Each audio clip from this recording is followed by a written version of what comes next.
Hooker taken away by Steph. Curry in transition. He's got 4 sons on him. And finally finds the teammate. Wiggins on Ayton. Spin, fade, fire, finish. Just look, Steph Curry has the basketball. That's 3 guys defending him. Wow. They're basically saying, give the ball up. We're not going to overreact to anybody else making plays. It's been one round of the NBA playoffs. The playoffs are supposed to be when defenses step up, when it becomes more physical. And this is what is happening. That is blasphemous! Compare that to Stephen Curry in the last month of the regular season, and it looks really different. Step back 3. Bang! At the buzzer! Steph Curry from downtown. What is up, dudes? That's Ballers Players. It's your boy MJ. Historically, scoring in the playoffs drops from the regular season because defensive intensity picks up. So the playoffs, especially within a 7-game series, seeing the same players over and over again, defenses will hone in on the one guy that makes the offense work and hound him. And I'm not saying Curry doesn't get wide open looks. There are defensive miscues at times, and sometimes the best shooter in NBA history gets left wide open. A lot of times though, him being wide open or having 0.3 extra seconds being open is because Curry is crossing people up without the ball. But this? Rebounding advantage +6. Cameron Johnson is 3. What the f? Now I know, I've been gone for a minute. I was actually diagnosed with hepatitis and jaundice, so I was throwing up worse than Jordan with the flu. The doctors have no idea what caused it, been going to the hospital, all that for the past month and a half. But now, we back, and I'm ready to give you the best basketball content, so drop all these stuff you want to see broken down in the comments down below. We about to move to a new apartment in New York City. The content is about to go crazy, so subscribe and shoot like Dame. Streams on Twitch and reaction channel. I'm here that the Lakers and Knicks lost on back-to-back days, like, damn.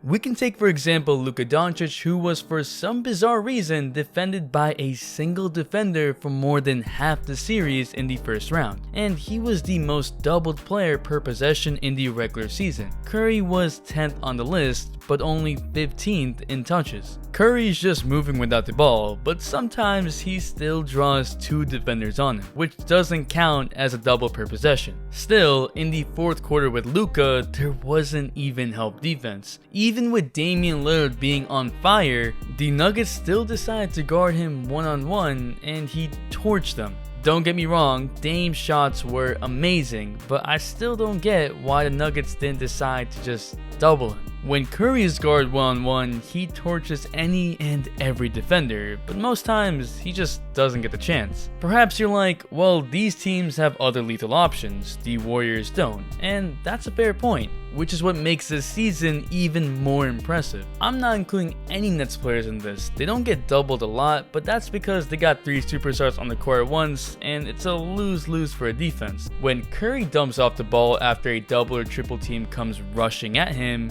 this happens. Curry makes his moves, finds Green. Green drives down the lane, the floater's up, no good. Nope. So the consequences for doubling or triple teaming Curry aren't as bad compared to other teams. The whole point of this video is not to undermine other superstars. No, they are all defensive focus of teams having to carry entire teams. But in relative comparison, Stephen Curry put the fear of God in so many teams that they all rushed to guard him wherever he was on the court. And if he got on fire, the entire team is being thrown at him. Nah, I'm being serious. Like right here, the double comes for Curry after the pick, but look at the entire Jazz team. Joe Ingles got sucked in and is guarding no one. Royce O'Neal is trying to guard 2 but is also drifting towards Curry, and Mike Conley is attempting to guard 2 while also being more weak side help for Curry. The Jazz are one of the best defenses in the league, and 5 of them got sucked into Curry's gravity. And it made sense to do this because Draymond and Oubre are shooting horribly from 3. Still, Curry finds a way to salvage his possession. Let's look at this play in which Curry fakes the reset, cuts back, then stirs to thread the 3,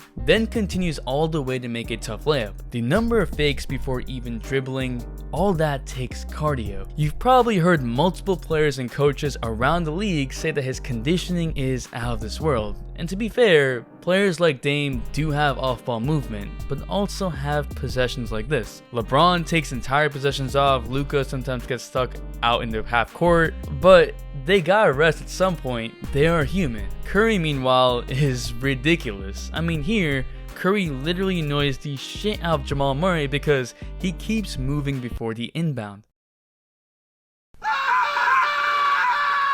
His pure off-ball gravity sucks people in and gets his teammates wide open looks at the rim. Right here, the T-Wolves focus on Curry, Rubio shifts the slightest, forgets about Oubre, and Oubre gets an easy roll to the rim. Or even here, these Celtics run at Curry before he gets the ball and leave Toscano wide open under the rim, a pass away. Keep in mind that Curry is not overpowering physically, nor can he just bully defenders in the paint. It's actually easier to keep him out on the perimeter or to bring a double in the paint with any player to significantly change Curry's path. So in theory, a single defender should be enough on the perimeter and packing a few people in the paint should be enough to derail Curry. But I want to make the statement that Curry is the best for his size. Forget the size, just look at what's actually happening. There is no one defender that can guard Curry on the perimeter. They are getting cooked. And to compare defenses when Curry drives, it's the same as LeBron driving. Well, not for every possession, but for a lot of them. Ridiculous to think, but look at these side by side. Look how both are drawing 3 to 4 defenders with the 5th defender also looking on. Curry got this much attention without anyone in the paint or as a roll man. Yes, teams are wary of passing from LeBron and to a lesser extent from Steph, but again,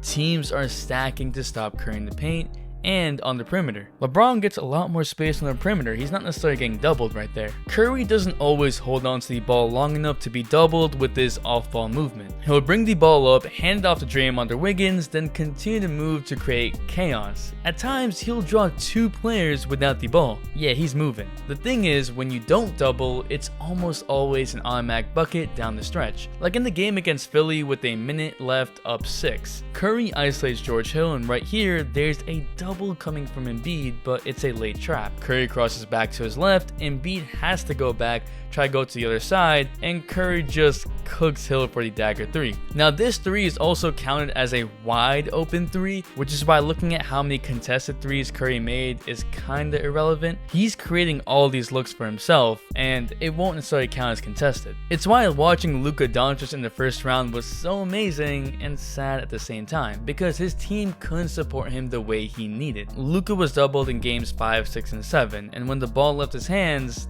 good things didn't happen. Oh, come on, man. That's what Curry's been dealing with for the entire season. The entire point of this video is to illustrate just how crazy Curry's gravity actually is, and to show that pretty much every player in the league is scared of Curry to the point of forgetting normal defense and just running at him, more than any other star in the playoffs right now. Stephen Curry is transcendent. Don't just look at the stats, look at all what he's doing, and then you'll understand. There's just something different about number 30. But what do you think? Will the Warriors win all next season? One hot take go tonight on Twitch. Yes, we back. I want to hear all the Lakers, Suns, Clips, Mavs, Trailblazers, Nuggets, everything. All the takes. Shout out to my girl Samita for being first. Welcome back, even if the Warriors are in the playoffs. And if you're still here, you a real one, so comment gravity so I know. It's good to be back, man. If you liked the vid, hit the like button, it really helps out. Subscribe if you're new or you've been watching for a minute. It's your boy MJ. We out, and we vibing.